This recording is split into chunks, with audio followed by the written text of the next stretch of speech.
రాఘవ్ చద్దా ఆప్ MP, తాజాగా Bharatiya Janata party MP. Aam Aadmi party నుంచి రాజ్యసభకు ప్రాతినిధ్యం వహిస్తున్న చద్దా గడిచిన 6 నెలలుగా, 1 ఇయర్‌గా దేశవ్యాప్తంగా ఎక్కువ చర్చలో ఉన్నారు. గడిచిన 6 మంత్స్‌గా ఆయనకు సంబంధించిన చర్చ ఎక్కువగా ఉంది. కారణం ఏంటంటే పార్లమెంట్ వేదికగా రాఘవ్ చద్దా కొన్ని కీలకమైన అంశాల్ని రైజ్ చేస్తూ వచ్చారు. ఆ అంశాలు ఇంతకుముందు కూడా నేను జర్నలిస్ట్ వైఎన్ఆర్ ఛానల్ ద్వారా ఆ అంశాల గురించి ప్రస్తావన చేశాను. సామాన్యులకు సంబంధించిన అంశాలపైన పార్లమెంట్ సభ్యుడు పార్లమెంట్ దృష్టికి తీసుకొచ్చిన అంశాలు దేశవ్యాప్తంగా చర్చకు దారి తీసాయంటూ మాట్లాడుకున్నాం మనం.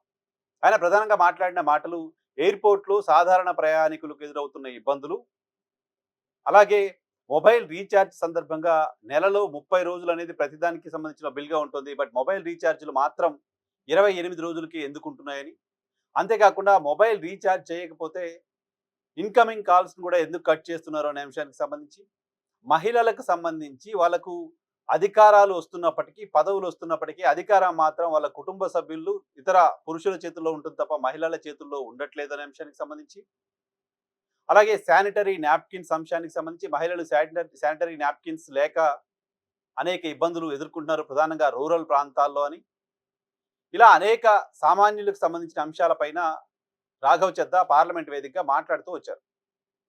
దేశంలో నిరుద్యోగం పెరిగిపోయిందని, ఇటీవల ప్రవేశపెట్టిన బడ్జెట్ దేశంలో పేదల నడ్డి విరిచేలా ఉంది. ఈ బడ్జెట్ పెద్దవాళ్ళకు లాభం చేసేలా ఉంది తప్ప దేశ ప్రజలకు, పేదలకు లాభం చేసేలా లేదు అని, దేశంలో ప్రభుత్వం తీసుకుంటున్న చర్యలు, ప్రధానంగా ఎన్డీఏ సర్కార్ తీసుకుంటున్న చర్యలు ఉద్యోగ కల్పన దిశగా లేకుండా పోతున్నాయి. ఉద్యోగ కల్పన అనేది ప్రభుత్వానికి సంబంధించిన ప్రయారిటీగా లేకుండా పోతుంది అనే అంశాన్ని ఆయన మాట్లాడడం చూశాం.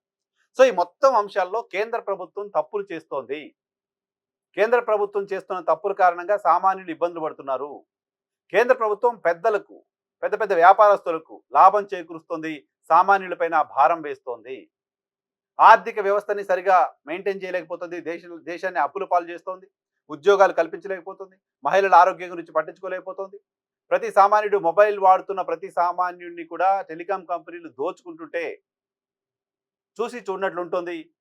ఆ అంశం మాకు పట్టణ అంశంగా కేంద్ర ప్రభుత్వం ఉంటుంది అంటూ ఆయన మాట్లాడారు. ఆయన మాట్లాడిన జనరల్గా ఎంపీలు మాట్లాడుతున్న అంశాలు చాలా వరకు సామాన్య ప్రజల దాకా రావు. అసెంబ్లీలో ఎమ్మెల్యేలు మాట్లాడుతున్న అంశాలకు సంబంధించిన చర్చ ఎక్కువ జరుగుతుంటుంది సొసైటీలో.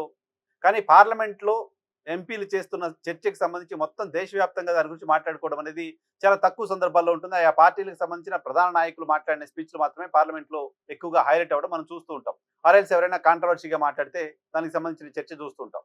అలా కాకుండా ప్రతి సామాన్యుడు, మొబైల్ వాడుతున్న ప్రతి ఒక్కరు, ఎయిర్‌పోర్ట్‌కి వెళ్ళి విమానం ఎక్కుతున్న ప్రతి ఒక్కరు, ప్రతి మహిళ, ఉద్యోగం కోసం ఎదురు చూస్తున్న ప్రతి అభ్యర్థి, భారతదేశం అభివృద్ధి పరంగా ఆర్థికంగా బాగుండాలని కోరుకుంటున్న ప్రతి ఒక్కరూ రాఘవ్ చద్దా మాట్లాడిన మాటలు సరైనవే కదా, ఇటువంటి అంశాలని ప్రభుత్వం దృష్టికి, పార్లమెంట్ దృష్టికి తీసుకురావడం మంచిదే అంటూ ప్రశంసించడం చూశాం.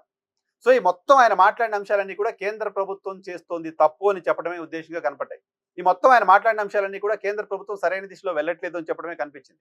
మొత్తం ఆయన చెప్పిన అంశాలన్నీ కూడా కేంద్ర ప్రభుత్వం నిర్లక్ష్యం కారణంగా పెద్దల దగ్గర సంపద పోగవుతోంది, పేదల జేబులు ఖాళీ అవుతున్నాయని చెప్పడమే చూశాం.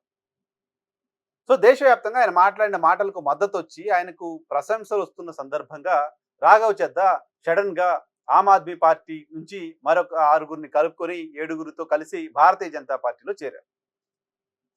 సో భారతీయ జనతా పార్టీలో చేరిన తర్వాత ఇప్పుడు రాఘవ్ చద్దా దగ్గర నుంచి ఈ దేశంలో ఆయన బాగా మాట్లాడారు, మంచి విషయాల్ని పార్లమెంట్లో రైజ్ చేశారు అని అనుకున్న వాళ్ళంతా ఏం ఆశించాలి? ఇంతకాలం రాఘవ్ చద్దా చేసిందంతా డ్రామానా? డ్రామా మాత్రమే చేశారా పార్లమెంట్లో? ఈ మాట్లాడిన మాటలన్నీ కేవలం ఫ్యాషన్ కోసమో, లేకపోతే ఎవరో రాసిస్తే మాట్లాడినమో తప్ప పబ్లిక్ పాయింట్ ఆఫ్ వ్యూలో, పేద ప్రజల పాయింట్ ఆఫ్ వ్యూలో మాట్లాడినవి కాదా అని అనుకునే అవకాశాన్ని ఆయనే ఇచ్చారు. ఆమ్ ఆద్మీ పార్టీతోటే కెరీర్ స్టార్ట్ చేసిన రాఘవ్ చద్దా ఒక కొత్త రాజకీయాలు, ఫిరాయింపులు లేని రాజకీయాలు, ఇటువంటి వాటన్నిటి గురించి మాట్లాడుతూ ఆయన పార్టీ ఫిరాయించేశారు. పార్టీ ఫిరాయించి ఏ పార్టీలోకి వెళ్ళారు? ఏ పార్టీ అయితే ఈ దేశంలో తప్పులు చేస్తుందని చెప్పారో, ఏ పార్టీ కారణంగా దేశంలో నిరుద్యోగం పెరిగిపోతుందని చెప్పారో, ఏ పార్టీ కారణంగా సామాన్యులు ఇబ్బందులు పడుతున్నారని చెప్పారో అదే పార్టీలో చేరారు. రాజకీయ నాయకులంతా విలువలు లేకుండా బిహేవ్ చేస్తున్నారు, రాజకీయ పార్టీలకు సంబంధించిన నాయకులు పదవుల కోసమే పనిచేస్తున్నారు, ఇటువంటి జనరల్గా ఒక విమర్శ ఉంది. బట్ ఒక కొత్త తరం నాయకులు, ఒక యంగ్ జనరేషన్ పాలిటిక్స్లోకి వచ్చినప్పుడు వాళ్ళు ఈ దేశానికి హోప్గా ఉండాలి, వాళ్ళు ఈ దేశంలో ఫిరాయింపులు ఇంకేదో స్వార్థ ప్రయోజనాల కోసం కాకుండా దేశంలోని ప్రజల ప్రయోజనాల కోసం పనిచేసేలా వాళ్ళు ఆలోచించాలి అని దేశం కోరుకుంటుంది, యువత ప్రధానంగా కోరుకుంటారు. అటువంటి యువతంతా మీరు మాట్లాడిన మాటలు చూసిన తర్వాత చాలా అద్భుతంగా మాట్లాడారు, మన తరపున పార్లమెంట్లో గొంతెత్తారు అనుకున్నారు. వాళ్ళందరికీ మీరు చేసింది ఇంతకాలం డ్రామా అని మీకు మీరే ఒక సర్టిఫికెట్ ఇచ్చినట్టు అయింది.